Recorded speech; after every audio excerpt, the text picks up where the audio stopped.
بسم اللہ الرحمن الرحیم۔ گوشوارہ ویلاگ کے ساتھ خالد محمود رسول ایک بار پھر حاضر خدمت، آپ کے لیے بہت بہت نیک تمنائیں اور دعائیں۔ آج کا ویلاگ شروع کرتے ہیں ایک دلچسپ سوال سے جو ہم میں سے اکثر پوچھتے ہیں۔ اور سوال بڑا سمپل سا ہے کہ ہم عموماً ایک دوسرے سے پوچھتے ہیں کہ 76 سال ہو گئے پاکستان کو آزاد ہوئے،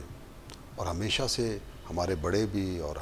ہم سے آگے جو ہمارے نوجوان ہیں وہ یہی سنتے آئے ہیں سیاستدانوں سے، حکمرانوں سے اور اشرافیہ سے کہ پاکستان ایک نازک دور سے گزر رہا ہے۔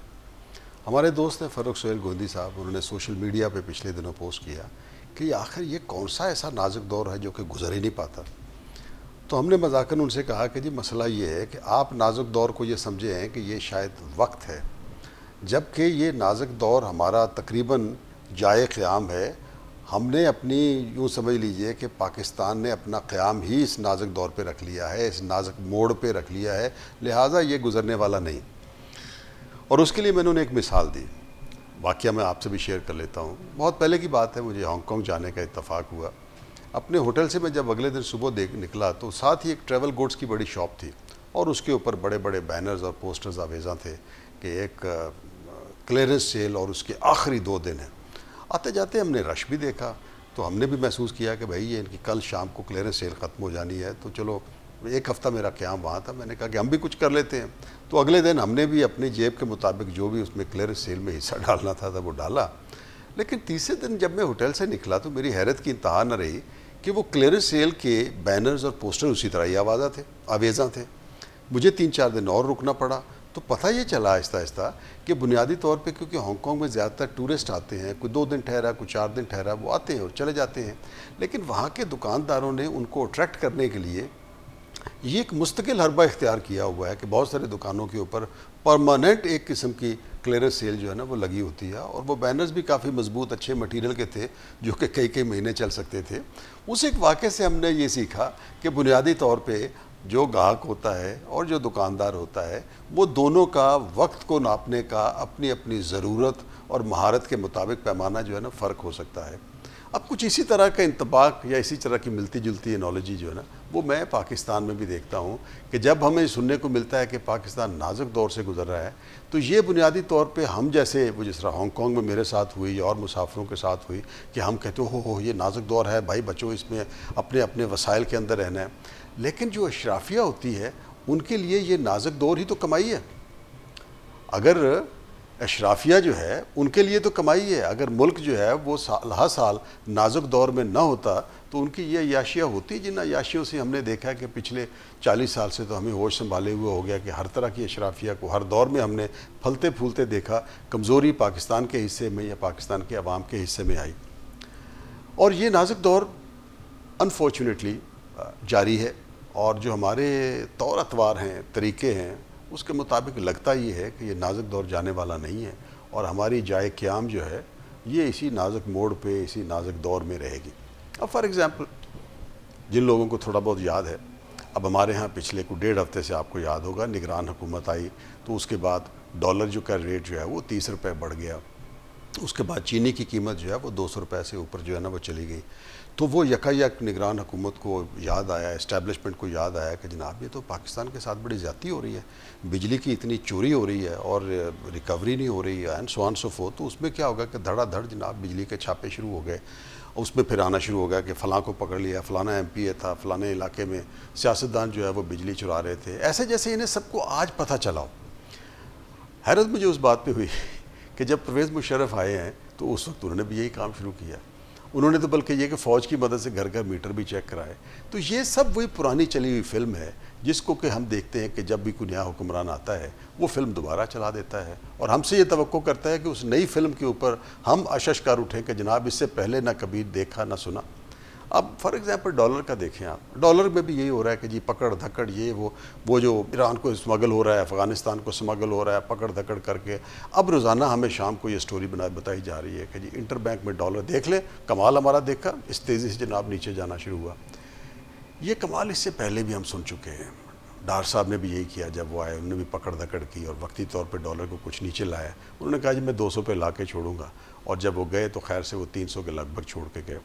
اچھا اسی طرح آپ دیکھیے کہ ایران کی طرف سے جو پیٹرول اور ڈیزل وغیرہ آتا ہے وہ اس کی مار جو ہے نا وہ کہاں تک پہنچ چکی ہے کہ وہ ایون یہ ہے کہ پنجاب کے کچھ علاقوں میں اور سندھ میں اور باقی جگہوں پہ بک رہا ہے. تو یہ کہنے کا میرا مطلب یہ ہے کہ یہ وہ معاملات ہیں جو کہ ہم پہلے بھی سنتے آئے. آج کے نگرانوں سے ہم توقع کر رہے ہیں کہ یہ آؤٹ آف باکس کچھ لیں گے سوچیں گے, نہیں کر سکتے. اس کی وجہ یہ ہے کہ ان کے پاس یہی حاضر توفیق ہے جو وہ کر رہے ہیں میڈیا کی کنزمپشن کے لیے, ہماری آپ کی کنزمپشن کے لیے. یقین وہ یہ کرتے ہیں, گمان ان کا یہ ہے کہ ہم ان پہ یقین کریں کہ یہ پاکستان میں اس سے پہلے کبھی نہیں ہوا جو وہ کرنے جا رہے ہیں, اور اس کے بعد یہ ہے کہ وہ ستے خیرے ہو جائیں گے. نہیں ہوں گی. کیا یہ جس طرح پچھلے 1.5 ہفتے سے چھاپے پڑ رہے ہیں, ذخیرہ اندوزوں کو پکڑا جا رہا ہے ڈالر کے سلسلے میں, چینی کے سلسلے میں, بجلی چوری کے سلسلے میں, گیس کی چوری کے سلسلے میں, گیس اور چوری کے واجبات کو پورا کرنے کے لیے, آیا اس سے کیا اکانومی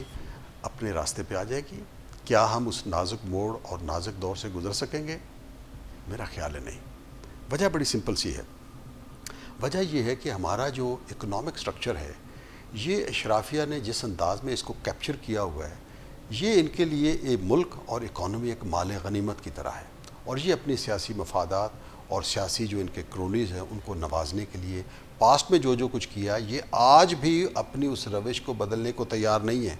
اب ریسنٹلی اسی ہفتے آپ دیکھیے تماشا ہوا, پچھلے سال کیا تماشا ہوا کہ پی آئی اے کا ایک پلین تھا ملیشیا میں, اس کی لیز منی ادا نہیں ہوئی تھی. انٹرنیشنل کورٹ نے اس کے خلاف ایک ڈیسیشن دیا ہوا تھا. ملیشین جو ایویشن اتھارٹی تھی انہوں نے اس جہاز کو اڑنے نہیں دیا جب تک کہ پاکستان نے اس کی لیز منی ادا نہیں کی. ایک جگ ہسائی ہوئی, پوری دنیا میں ہاہاکار مچی.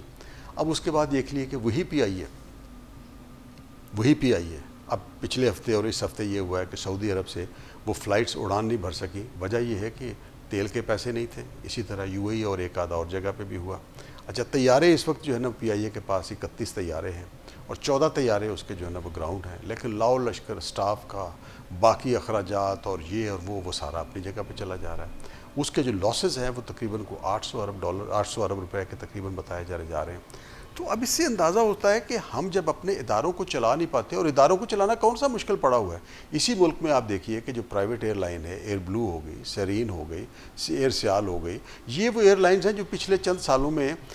کھڑی ہوئی ہیں اور ان کی فلائٹس اس وقت اندرون ملک پاکستان سے زیادہ چل رہی ہیں. اگر یہ کامیابی سے چل سکتی ہیں تو پی آئی اے کیوں نہیں چل سکتی؟ لیکن نہیں چلے گی. وجہ یہ ہے کہ اس میں پیپل پارٹی کے بھی اپنے سیاسی مفادات اور کرونیز کا مسئلہ ہے, نون لیگ کا بھی ہے اور باقی جماعتوں کا بھی ہے, ایم کیو ایم کے بھی اس میں ہے.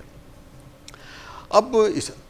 بجلی کا پیٹرول کا آپ دیکھیے کہ پیٹرول گورنمنٹ نے 26 روپے پر لیٹر جو ہے نا وہ بڑھایا, اور ڈیزل جو ہے نا اس کو بھی تقریباً 17 روپے بڑھایا. لاجک وہی ہے کہ انٹرنیشنل مارکیٹ میں پرائسز بڑھی ہیں. یس, برنٹ کی اور انٹرنیشنل پرائسز کی جو برنٹ آئل یا باقی جو بھی انڈیکسز ہیں اس میں 2% 3% آئل کی قیمت بڑھی ہے اور آگے جا کے نظر بھی آ رہا ہے. لیکن یہ بھی تو دیکھیں کہ آپ کا جو ڈالر تھا وہ 307 سے اگر 296 آیا تو کافی حد تک وہ امپیکٹ نلیفائی ہو جانا چاہیے تھا, میٹیگیٹ ہو جانا چاہیے تھا. لیکن نہیں, وہ ہمارے پاس ایک ہی طریقہ ہے اپنے ریونیو ٹارگٹ پورا کرنے کا. آپ نے تھرڈ کر کے جو ہے وہ 26 روپے پر لیٹر جو ہے نا وہ عوام کو ٹھونس دیا. اچھا اسی طرح ہم یہ سن رہے ہیں بجلی کی قیمتیں ہیں وہ بھی اب آپ کو بڑھانی پڑیں گی, کیونکہ ایک طرف جب آپ نے تھرمل سے زیادہ آپ بجلی پر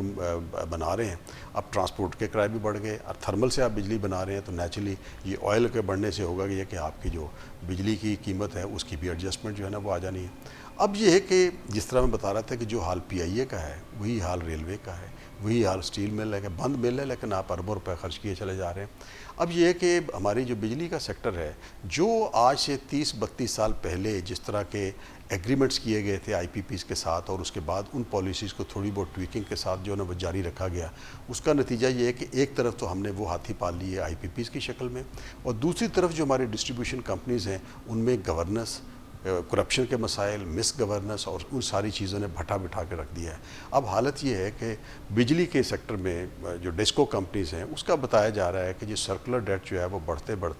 5400 ارب روپے ہو چکا ہے. گیس کے جو بتائے جا رہے تھے کہ جو اس کا سرکولر ڈیٹ جو ہے بڑھتے غالباً 1900 ارب تھا حکمران جانے سے پہلے جو پچھلے حکمران تھے. اب نگران حکومت آئی ہے تو وہ فگر بتایا جا رہا ہے کہ یہ 2900 ارب روپے ہے. کہاں یہ کہ ہمارا ڈیفنس کا بجٹ جو ہے وہ تقریباً 1500-1550 ارب روپے کے لگ بھگ ہے. تو کہنے کا یہ میرا مطلب ہے کہ یہ پاکستان نازک موڑ پہ اسی اشرافیہ کی اور اسی طرح کی مس گورننس کی وجہ سے پچھلے 76 سال میں رہا ہے۔ وجہ یہ کہ ہم نے اپنے آپ کی اصلاح نہیں کی، اور آج بھی جہاں ہیں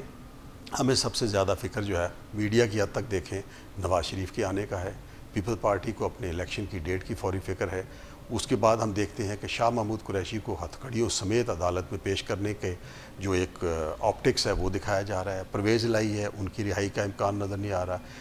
عمران خان کے جو کیسز ہیں وہ اپنی جگہ، اچھا جاتے ہوئے بندیال صاحب جو ہیں وہ نیب کی بہت ساری ترامیم کو ریورس کر کے گئے ہیں۔ تو جو سیاسی منظرنامہ ہے بجائے اس کے کہ اس میں کوئی تھوڑا بہت سلجھاؤ آئے، اس میں الجھاؤ مزید بڑھتا چلا جا رہا ہے۔ تو وہ جس طرح بات شروع میں نے کی تھی کہ نازک موڑ، لگتا نہیں ہے کہ ہم اس نازک موڑ سے آگے گزر پائیں۔ یہ نازک دور غالباً یہ یہیں سٹے کرتا نظر آ رہا ہے جو 76 سالوں میں ہوا، کیونکہ جن لوگوں کو اس نازک موڑ سے اور نازک دور سے گزرنے کے اسباب پیدا کرنے تھے، ان کی اپنی جو خوشحالی ہے، ان کی اپنی جو بقا ہے، وہ اسی میں ہے کہ پاکستان نازک دور میں رہے۔ اسی پہ ایک شعر ہے غالب کا جو مجھے یاد آیا، اسی پہ آج کا اختتام کرتے ہیں کہ زندگی اپنی جب اس شکل سے گزری غالب، زندگی اپنی جب اس شکل سے گزری غالب، ہم بھی کیا یاد کریں گے کہ خدا رکھتے تھے۔ خدا حافظ۔